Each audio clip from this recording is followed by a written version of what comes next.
बिस्मिल्लाहिर्रहमानिर्रहीम। अस्सलाम वालेकुम मोहतरम ख़वातीन हज़रात, डॉक्टर आसिफ इजहार आपके साथ। ख़वातीन हज़रात, आज बात करते हैं एक बहुत ही कॉमन ड्रग जो कि H2 ब्लॉकर है। बुनियादी तौर पे हिस्टामिन 2 रिसेप्टर ब्लॉकर है, मैदे के लिए इस्तेमाल होता है। फेमोटाडीन जो है वो सस्पेंशन की फॉर्म में, टैबलेट की फॉर्म में तकरीबन सारे लोग उसके यूज़ से वाकिफ़ हैं, बहुत से लोग उसका इस्तेमाल करते हैं। तो मैं आपको बताता हूँ कि इसके पॉसिबल साइड इफ़ेक्ट्स क्या हैं, किस मकसद के लिए इस्तेमाल होता है, मैकेनिज्म ऑफ एक्शन क्या है।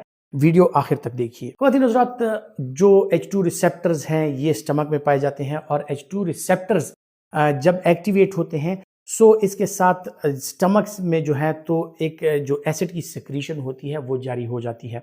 अब अगर किसी को एसिडिटी का मसला है, किसी को गैस्ट्रोइसोफेजियल रिफ्लक्स डिजीज़ का मसला है, किसी को एसिडिटी की वजह से पेप्टिक अल्सर है या पेप्टिक अल्सर के वो मरीज़ हैं, या उनको प्रोमोटिलिटी ड्रग्स भी चाहिए, उनका गैस्ट्रिक एम्पटिंग जो है वो स्लो है, सो ऐसी सूरत में जो H2 ब्लॉकर्स हैं वो सेफ ड्रग्स गर्दानी जाती हैं और ये हिस्टामिन 2 रिसेप्टर्स पे जाके उनको ब्लॉक कर देती हैं और इसी तरह एसिड प्रोडक्शन की जो है सप्रेशन हो जाती है। आपके मैदे का जो एसिड होता है वो कम हो जाता है। इसकी कमी के साथ क्या होता है कि अगर आपको गैस्ट्रोइसोफेजियल रिफ्लक्स है, आपका गैस्ट्रोइसोफेजियल रिफ्लक्स कम हो जाता है। आपको अगर सीने की जलन होती है वो कम हो जाती है। अगर मैदे में दर्द है वो कम हो जाता है। इसी तरह कुछ बीमारियां जिस तरह ज़ोलिंगर एलिसन सिंड्रोम, उसमें आपकी एसिड सिक्रीशन बहुत ज़्यादा होती है और वो अक्सर औकात जो है तो दवाइयों के साथ भी कम नहीं होती और उसके लिए हम काफ़ी लंबे अरसे तक प्रोटॉन पंप इनहिबिटर्स का इस्तेमाल करा रहे होते हैं। सो प्रोटॉन पंप इनहिबिटर्स का इस्तेमाल जब करते हैं उसके साथ ऑस्टियोपोरोसिस, ऑस्टियोपीनिया और जो इर्रिवर्सिबल गैस्ट्रिक एट्रोफी है, यानी जो आपके स्टमक के सेल्स हैं वो ख़त्म हो जाते हैं, कम हो जाते हैं, एसिड प्रोड्यूसिंग सेल्स कम हो जाते हैं। सो इससे लंबे अरसे तक अगर प्रोटॉन पंप इनहिबिटर्स का इस्तेमाल कराया जाए तो आपके हाजमे का निज़ाम वो ख़राब हो सकता है। इसकी प्रिवेंशन के लिए हम क्या करते हैं कि किसी को अगर ज़रूरत हो कुछ अरसे के लिए 2 से 4 हफ्ते के लिए हम प्रोटॉन पंप इनहिबिटर्स का इस्तेमाल करा देते हैं, एसिड सप्रेशन हासिल कर लेते हैं और फिर उसको मेंटेन रखने के लिए सेफर जो चीज़ें हैं यानी महफूज जो दवाइयाँ हैं यानी H2 ब्लॉकर्स, खुसूसन फेमोटाडीन का अगर मैं जिक्र करूं उसकी तरफ हम स्विच ओवर कर जाते हैं और फिर इसका इस्तेमाल जो है वो लंबे अरसे तक करा सकते हैं और आपके पेशेंट के साइड इफेक्ट प्रोफाइल में खासी बेहतरी आ जाती है और उसको जो प्रोटॉन पंप इनहिबिटर्स के साइड इफेक्ट्स हैं उससे हम बचा सकते हैं।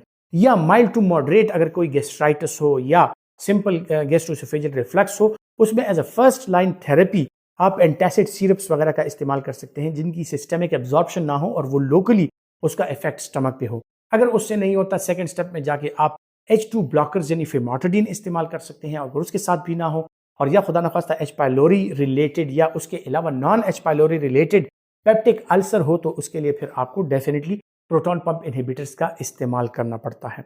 H2 ब्लॉकर्स जो हैं वो सेफ ड्रग्स हैं, उनके कोई मेजर साइड इफेक्ट्स नहीं है माँ सिवाय कुछ जो H2 ब्लॉकर्स खुसूसन फेमोटाडीन को कुछ लोग जो होते हैं उनको फेमोटाडीन के साथ डायरिया हो सकता है, कुछ लोगों को इसके साथ कंस्टिपेशन हो सकती है, कुछ लोगों को इसके साथ ब्लॉटिंग हो सकती है और इसको अगर बगैर प्रोमोटिलिटी ड्रग यानी डोमपेरिडोन या आइटोप्राइड या लिवोसल्प्राइड के अलावा अगर इस्तेमाल किया जाए गैस्ट्रोइसोफेजियल रिफ्लक्स में तो इसके साथ ब्लॉटिंग हो सकती है या गैस बढ़ने के जो मसाइल हैं वो ज़्यादा हो सकते हैं। फेमोटाडीन जो फर्स्ट ट्राइमेस्टर ऑफ प्रेगनेंसी है यानी हामला ख़वातीन जो हैं पहले 3 महीने में फेमोटाडीन का इस्तेमाल उनके लिए जो है तो वो ख़तरनाक साबित हो सकता है। प्रेगनेंसी में इसका जो यूज़ है फर्स्ट 3 मंथ्स में वो जो है डॉक्यूमेंटेड नहीं है। तो प्रेग्नेंट ख़वातीन जो हैं फेमोटाडीन या अदर H2 ब्लॉकर्स या इसी तरह प्रोटॉन पंप इनहिबिटर्स का इस्तेमाल ना करें या अगर बहुत ज़्यादा ज़रूरत हो तो अपने डॉक्टर के मशवरे के मुताबिक ही इसका इस्तेमाल करें। ब्रेस्ट फीडिंग मदर हैं, लैक्टेटिंग मदर्स हैं यानी दूध पिला रही हैं अपने बच्चों को,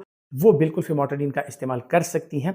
और इसके अलावा फेमोटाडीन का इस्तेमाल जो है वो chronic liver disease, chronic kidney disease, hypertension, diabetes किसी भी चीज़ में वो कॉन्ट्रा इंडिकेटेड नहीं है। आप sugar, blood pressure, kidney, liver सब मरीज़ जो हैं उनको आप फेमोटाडीन सेफली दे सकते हैं। इसकी 20 मिलीग्राम और 40 मिलीग्राम की टैबलेट्स अवेलेबल होती हैं, सो इसका इस्तेमाल जो है वो सेफ़ है। ख़वातीन हज़रात, उम्मीद करता हूँ कि मेडिसिन नॉलेज के हवाले से जो मालूमात मैं आप तक पहुँचाता हूँ वो आपके लिए फ़ायदे का बायस बन रही होंगी और अगर आप समझते हैं कि ये फ़ायदेमंद है तो आप इन्हें दूसरों तक ज़रूर पहुँचाएँ वीडियोज़ को ज़्यादा से ज़्यादा शेयर करके। अपना बहुत सा ख्याल रखिएगा। अल्लाह हाफ़िज़।